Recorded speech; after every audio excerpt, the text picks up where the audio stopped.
Hello, John. Hello, Oliver. And so we're going to talk about the dancing plague. You don't normally hear of dancing plagues, but there was a dancing plague in 1518. It was in Strasbourg in France, and it's reported that some people actually danced to their deaths. And there was a man who wrote a book on that. So what do you make of it all? 1518 was the year in Strasbourg.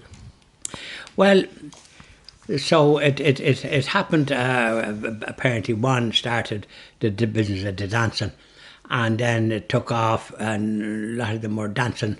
It spread and it was like mass hysteria. That's right. And we're dancing now. Funny enough, they mentioned about the dancing, but I presume they didn't dance all day and all night because you get tired, don't you? You know the way you go to bed. We're hardly dancing in their sleep. Mm-hmm. But when we go back to 1518, we find ourselves we're up a gum tree to a certain extent, a phrase that we used to use years ago. They were dancing, and I just hope that it was induced by stress, it said, because they were very unstable times. Don't forget, it could have been around the Reformation time. Monasteries and what people were used to was being destroyed. And funny enough, those same monasteries gave a lot of help to those that were less fortunate. They gave food and all the rest of it, and it gave employment to a lot of people, believe it or not. And when they were destroyed in France and in other parts with the Reformation, people were put under stress. They might have been hungry for all we know, but it was a very unstable time with this sort of stuff. And that causes people's reaction to try and undo the harm. It might have been a plague from the point of view of something that happened and they got some disease that resulted in all this dancing.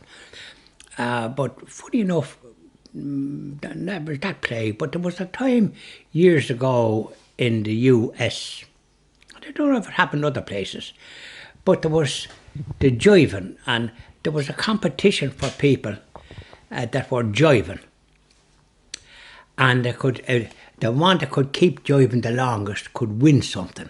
Now times were tough, and people were poor, and people jived or whatever they did for days, and they were falling, staggering. And some of them were falling and fainting and that. But the one that kept going to the last won something that would more or less put them on their feet. There was that competition. Funny enough, you don't hear much about it, but it was organised that way. So that was a lot of dancing. But it was a different form of dancing. It was a dancing to try and come out of the gutter, if you like. And it was all young people, you know.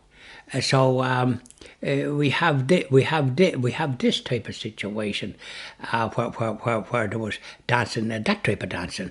In my time, I remember that. And funny enough, you haven't a pound to a penny. You haven't never heard of that yourself. No. And yet it happened in the 50s or 60s perhaps, but certainly the 50s, because I remember it, and it got wide publicity, and you could see the poor devils. Now we were here, and we were used to going to ballrooms. Mick Delahunty from Tipperary and all these bands that played lovely music. And you were kind of, it was a different era before the rock and roll and all the rest of that sort of stuff. That was stuff that I never took to be honest with you, because I just didn't like jumping about like a jackass. So, anyway, this dancing business, so, well, 1518, thanks for the goodness that hasn't... well, there's probably been episodes of this dancing business in other jurisdictions that we don't hear about. We don't know whether they were dancing in Eastern Europe as well, suffering from whatever it is. So in the 11th century, there was an outbreak in Saxony. And then in the 15th century, Apulia, I think it's called, in Italy. In that case, that woman was bitten by a tarantula, and the venom made her dance convulsively. Oh, good God, yeah. So that was actually medical, you know.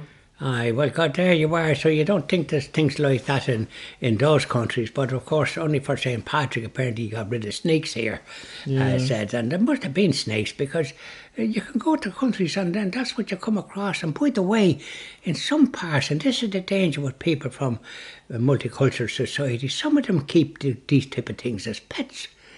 Because if they escape, you're up the you're for the high jump.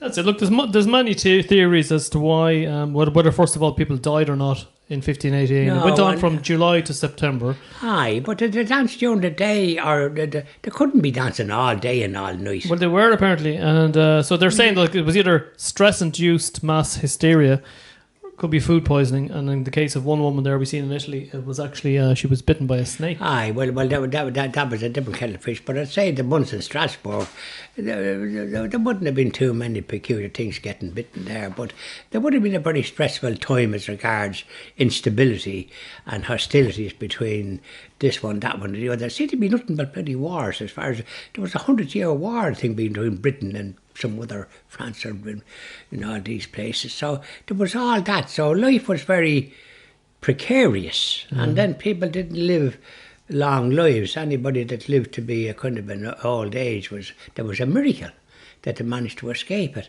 I often wonder sometimes did that account for people going off to live a kind of a hermit type life to avoid all this type of stuff. Yeah, Live somewhere but yet where they couldn't be found. not a bad idea, John. Is that what happened? Especially in times like we're in now. Dancing, trying to escape. Is that what happened? Rip Van Winkle. Who was You ever he? hear of him? He was a fella that slept for 20 years. No, Rip Van Winkle, they used to call him. Rick Van Winkle. Rip Van Winkle. Rip Van Winkle. Yeah, never heard of that. See, Never heard of there's a lot him. of stories you haven't heard about, and maybe a lot of other people. Yeah. But Rip Van Winkle was supposed to have slept for 20 years.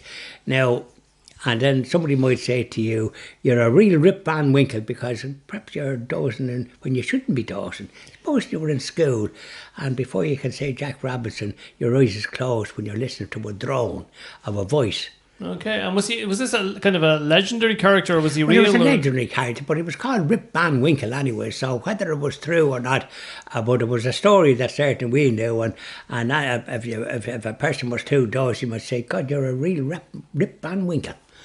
And there was other places, there was other that kind of thing. So there's a lot of stories that have now fallen into abeyance that we don't hear anything about. And, you know, quite frankly, like the business of the man's dancing in Strasbourg, well, I presume that would be reported because they would have been fit to be able to be writing things them times, you know, that come on a good bit from the business of being able to write, so it was recorded. And there would have been other episodes that would have happened to people that would have been recorded. We know in this country we had a lot of suffering in the 1850s with the potato famine, with the failure, the potato crop with the blight, and people starved to death. So we didn't hear too much about any of them dancing because they were under such stress. So there's a lot of stories that have occurred in the past. And in this case in Strasbourg, perhaps the climate was suitable for the dancing business because it's not too easy to dance in the Lake of Ireland because a good shower rain could come down and resolve your might dancing. dampen your prospects. So you can't very well dance in the muck or in the if it's spilling rain because John Malone was out for a bit of a walk. Yes, what was it? I had some washing down, I had a bit of a walk, and I thought the sun was shining, and then because the sun decided to disappear, because I had to run back like a jackass to take my stuff off the line. And I just got it in before it spilled. And I just said, there was the sun shining. I said to myself, thanks be to God to see a bit of light. That's It it. didn't stay. Yeah. See, this is on. So suppose you were dancing. You suffer from this business. Well, I don't think you'd be doing too much of it if you got around it. So Strasbourg, maybe it was the summertime. I think it was the summer. July, maybe the heat begot. That's what happened. That's Them it. places would be very hot. They would indeed. And what about the equator? I bet you're pound there dancing down there because the sun would be driving nuts. Thank you very much, John. You're most welcome.